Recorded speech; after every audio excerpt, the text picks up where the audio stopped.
Really excited to introduce someone I believe is a great stateswoman, Dr. Laura Tyson. Formerly served in the Clinton administration, both as the director of the National Economic Council and as the chairwoman of the Council of Economic Advisors. Quite the unusual combination. Just goes to her strengths as an economist and as a thought leader in economic policy. She's now at the University of California-Berkeley, where she's, go Bears! I'm not a bear, but I want to get with the flow. She's the director of the Institute for Business and Social Innovation and has a fantastic book that just came out called After Piketty, which we will plug 2 or 3 times throughout this short session. So let me invite Dr. Tyson up on stage along with Steve CLEMONS and Rebecca Rosen from The Atlantic. Thank you very much, Steve. Thank you, Steve. Thank you very much, Steve. Laura, it's great to have you here. Becca, great to be with you again. Let's have a fun conversation. Laura, I actually knew you before you became such a big deal. And I had my moment. So when she was sort of down at the bottom of one part of her bell curve of her life, she was a professor of economics at the Berkeley Roundtable on International Economy, worked with people like John Zeisman, Mark Boris, and Laura was one of the really outstanding thinkers in the country about what that equilibrium between industrial policy and private sector, how to get these things right. We were talking about this last night. And when you joined the Clinton administration, a lot of that stuff just got left on the table. And Bill Clinton was riding the wave of the IT boom, but a lot of that structural stuff kind of got neglected. And I'm interested in whether you think we'd be in a different place today if we'd had more Tysonism and less maybe Rubinomics. First of all, I think that to some extent it was taken up in the following. Here's an example. You will remember that we did a lot of work initially on US-Japan trade strategy. Right. So a lot of that was to deal with access barriers to try to make sure that production located in the United States, high-tech production, manufacturing production, had access to then a very important market. I think there are similarities right now to thinking about access barriers in the China market. And if I were to sort of do, it's kind of trade come industrial policy. I would say we also did a lot of work, and again, I think there's an industrial policy component to this with DARPA, and out of DARPA, of course, came ultimately EARPA. A lot of what the government, we talked a lot about dual-use technology at the time, a lot of support for defense-related R&D or big challenges for society addressed through DARPA or EARPA are U.S. So bottom line, Tysonomics did win. I know. I'm just saying we had some examples of industrial You're policy. usually not this modest. You know, I think it's really interesting to think about right now, thinking about, so let's go to a big theme right now. It's the decline of manufacturing. But of course, manufacturing has not declined as a share of GDP. It has, manufacturing employment has continued to decline in the US as in other advanced industrial countries. Manufacturing employment as a share of total employment has declined. It seems to me that the evidence has now been coming in, and it's been coming in for years, and it wasn't as clear-cut at all in the mid-1990s as it is now, that so much of that decline in employment, if that's what you were worried about, was the result of changing the production processes of manufacturing. So that basically you have all the productivity growth being driven by automation and modern equipment. You have the employment growth disappearing. You have the US as a powerhouse in certain parts of the manufacturing industry. You've written about how those technological changes are kind of splitting the US labor market right now into this bipolar distribution. Was that an inevitable change, or were there, in retrospect, were there policies or other approaches to our economy that we could have smoothed this a bit? So first of all, this concept, this is not original to me, and I want to give full credit to an economist at MIT who's been very influential on me, and that is David Autor. And David has done a tremendous amount of work over many years documenting what he calls polarization, and by that it is that middle income jobs, middle skill jobs as a share of total jobs declines. You have high-skilled jobs in a growing economy. Look, when you have a big recession, even that stops. But in a cyclically normal economy, when you're in a prosperity phase, you're going to have high-skill job growth at the top. You're going to have a lot of labor-intensive activities which don't require a lot of skill, but don't necessarily mean a lot of automation either. But the middle, and here's the answer to your question a little bit, is that's happening everywhere. Mm-hmm. So I think the U.S., we did not do a good job. So my other sort of favorite economists on this are Larry Katz at Harvard and Claudia Golden, his partner. And I mean, they would say it wasn't just in the U.S., just the technology, but it was the failure of skills and education to keep up with the technology. We probably could have had more growth in the upper skill. There might have actually been less income growth, or less wage growth, because essentially you'd be creating more supply. You'd be creating more workers who have the ability to work with that technology as opposed to be substituted for that technology. If you create more workers with that skill, you're likely to bring down the very, very extreme skill premium that we have in the United States. We really do have quite a dramatic skill premium between, say, a college-educated worker and a high school-educated worker. You can narrow that somewhat by working on the supply of skills. But I don't think you can, I think we all have to think about the serious issue of, as machines become more capable of doing routine, cognitive, as well as physical. First they became good at doing routine physical jobs. Now they're getting good at doing routine cognitive jobs. And you know what? The cognitive thing is creeping up. So Skynet's coming. I've never been, I don't even know, I'm not a science fiction person, so I tend to go to McKinsey Global Institute, okay? It's not science fiction, although I did see Wonder Woman yesterday, okay? It was about women, and I was with my husband, and I thought, I'm just really Wonder impressed Woman. you knew Skynet was science. Anyway, so the McKinsey people they've been following this, McKinsey Global Institute, so it's the think tank part of McKinsey, and I really would recommend, if you're interested in this topic, looking at some of their publications. Their most recent one in January, they did 25 or 6 countries, I think, and about 80 different occupations. And they said, with current technology, not futuristic, not the next 5 years, with current technology, something like a third of all the things that workers do in their jobs could be done by a machine. A third. Right. Okay? So now this means, okay, well then how do we define what a worker is doing? How do we decide how a worker is paid? How do we organize our business to take advantage of this?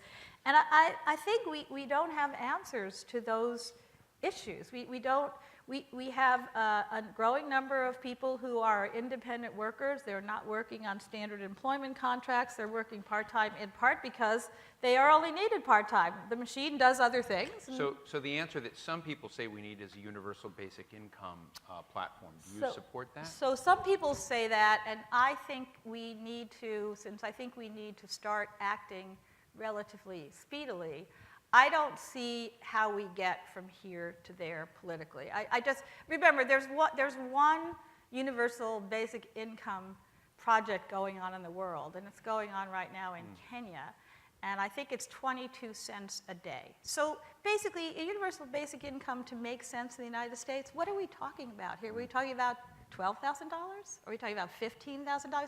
You cannot, with our set of policies and our revenue base, get there. So I personally feel that right now we should be looking at, and I know Mark Warner, he didn't talk about this, but he's very active in this area.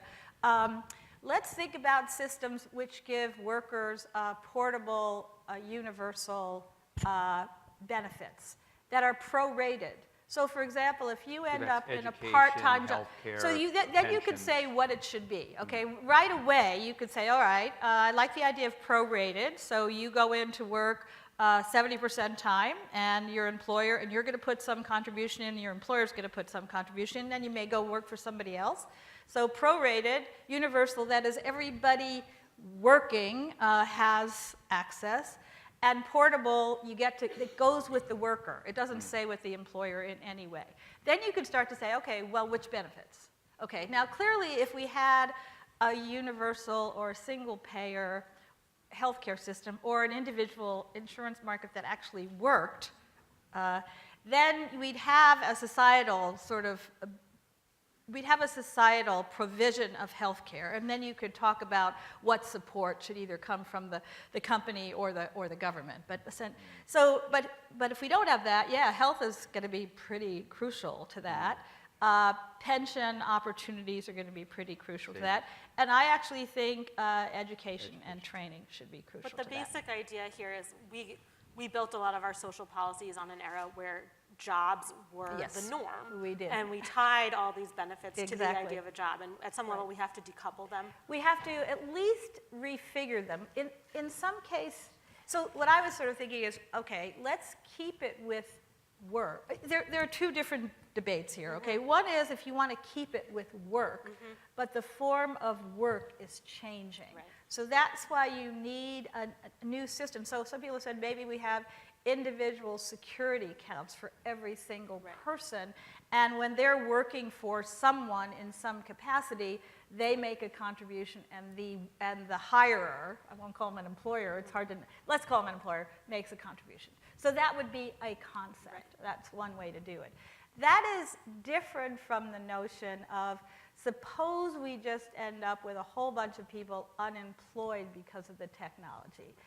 I tend to think that what we're going to end up with, what I worry about more, is not technological unemployment, but actually the fact that technology will undermine the level of income. I like to say it's not that we'll lack jobs, it's that we'll lack a lot of good jobs. Right. Okay? Are we maybe already experiencing that? I think we've experienced, that low erosion of the workforce, middle. So when people say, oh, I don't think that's going to happen, you know, you're too futuristic, I say, actually, just look at the last 30 years, because as the middle was falling out as a share of total employment, the other thing that was happening is the productivity was growing rapidly, but the average wage or the median wage was not. So for the first time, sort of what economists always want to say is productivity growth is great because it's the driver of living standards, and everybody will share in this. Well, actually what's happened is as we've sort of changed employment and changed the power of unions and changed a whole bunch of things in the labor market, the wage has not anywhere kept up with the rate of growth in productivity. In a way, low wages are just another representation. Low wages would be another representation. Yeah. That's Laura, right. So the level and the rate of growth are both an issue here. Yep. Laura, for years you've been an advocate of greater investment in infrastructure. Yes. I had a question earlier from my friend Kate Howard saying, you know, from her view that there were a dearth of bankable projects, there was a problem of pipeline, and I'm just sort of interested in what the real story is on infrastructure. And Yeah. we, you know, it's thrown out there as a term, a strategy, a way to bolster the middle class. We've been talking about this during the Obama administration. Right. We're now in the Trump administration. Can you give us just a 1-minute survey of what's truth, what's fiction, whether infrastructure is a legitimate, important path for the economy, and will we ever move forward on it? So, all right, I certainly believe that infrastructure is got a big multiplier as government spending. If you want to think about you're trying to stimulate the economy, this is a really good measure. I think that I'm convinced that the evidence that infrastructure has an effect on competitiveness and productivity and export. So there's a long-term growth benefit, there's a short-term employment benefit. So I'm definitely in favor of an increase in infrastructure investment, not to mention the fact that we keep getting Ds on our overall performance measures from civil engineers. The issue of how to finance it is really the issue where you get to bankable projects. And I would say the following. I actually think, I've been convinced, because I did work on 2 commissions for President Obama, there actually is a lot of private money out there that would like to invest in U.S. infrastructure, including, by the way, big pension funds, including some of the union pension funds. So the issue is that they won't cover all kinds of projects because you want a project which has a revenue stream that is going to generate a return. And of course, if you put a tax credit in, you're actually reducing the return that it has to generate. So maybe that generates more private money to come in. But there's going to be some infrastructure that the private solution doesn't exist. Now, as far as the bankable projects, I think this is an issue for the reason that basically the way infrastructure is done in the United States is primarily through state and local governments. And state and local governments do not have a lot of capacity to build, oh, here's several projects, here's the terms of the projects, let's sit down with the private investors and negotiate the deal. It is really hard to do. And I think we in the Obama administration argue that what we should have is a set of federally, major projects of federal interest. And actually, that would be a way where the federal government could work with the state or regional government saying, look, we should be building the airports and port authority of the city of New York.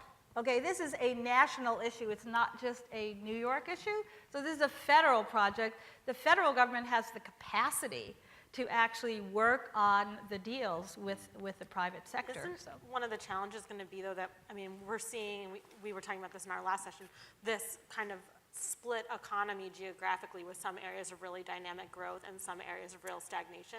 Isn't it challenging to the federal government to choose how to prioritize where you put money, like whether throw money at the places that are doing well because they're going to do more with it, or put money into places that are struggling because they need a boost? Well, it depends upon what, again, then I think you have to go to the level of what infrastructure are you talking about, okay?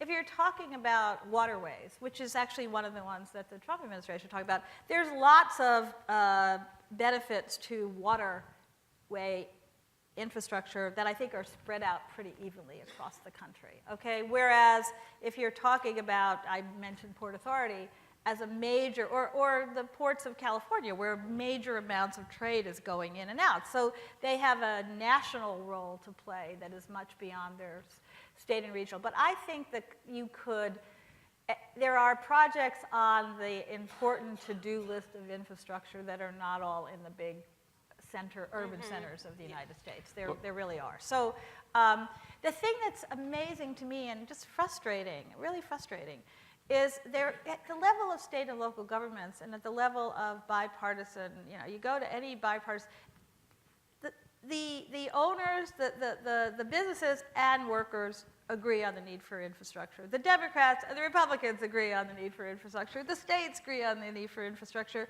And yet, the issue of it gets caught up in Congress with how do you finance it? You know, what amount is government spending? When we had the idea of a national infrastructure bank, it was, well, is it right to leverage government money with private money? I think the answer is yes, but there's political arguments about that. And then, by the way, there really is this fundamental issue. A lot of people, while they're for infrastructure, are not for infrastructure that is fee-based, that you have to pay something for the use of the infrastructure.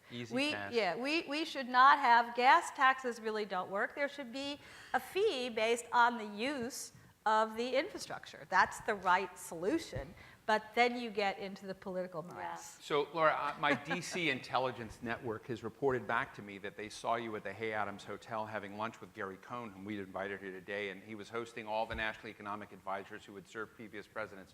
So who didn't show up, and what did you guys talk about? Well, I have no idea how you know that, and we all agreed that it was not on the record, so I think I will say nothing about it. What did you flirt with?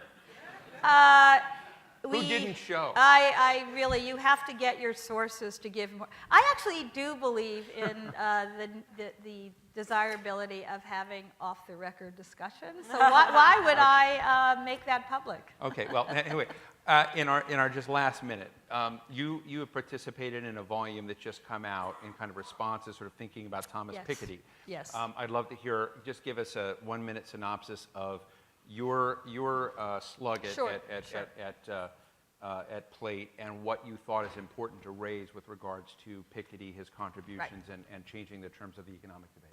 So this is it's written by economists. It's going to be a bestseller. I mean, jumping off the shelves. Does it have a good title? After Piketty. You heard it here first. But there are a lot of people looking, this was a major work, and it will continue to be a major work, basically making the argument that there are some absolutely central structural characteristics of capitalism that lead to increasing income inequality and increasing wealth concentration. And that policymakers should know that and therefore need to take action. And then there's more about how policymakers may have encouraged it rather than discouraged it. So his book is definitely important to understand. I read the book at the same time that I read another book called The Second Industrial Revolution. And the Second Industrial Revolution was making the kind of arguments I made at the beginning, the importance of technology to understanding not just job creation, but income generation. So I suggested to the editors that there be an essay that talked about technology as the driver of income inequality. To what extent has it been a driver in the last 30 years? And since Piketty was looking forward to the future, to what extent is it a driver going forward? I personally think that Piketty underplays the significance of it. I think for the reasons I said, it's been a major driver in the past. And now looking forward, you have income inequality. We talked about the difference between high-skilled workers and low-skilled workers in a disappearing middle. The biggest contribution to income disparity in the United States is disparity in labor incomes. It's not capital incomes. It's disparity in labor income. So whatever is if technology is driving that, it's going to be a major force on income inequality. So after Piketty, you heard it here, ladies and gentlemen. I want to thank Becca Rosen for joining me in these conversations. Thank you. Becca Rosen of The Atlantic. Very nice. And Laura Tyson, thank you so much for joining us. Thank you. Dr. Tyson, Thank you.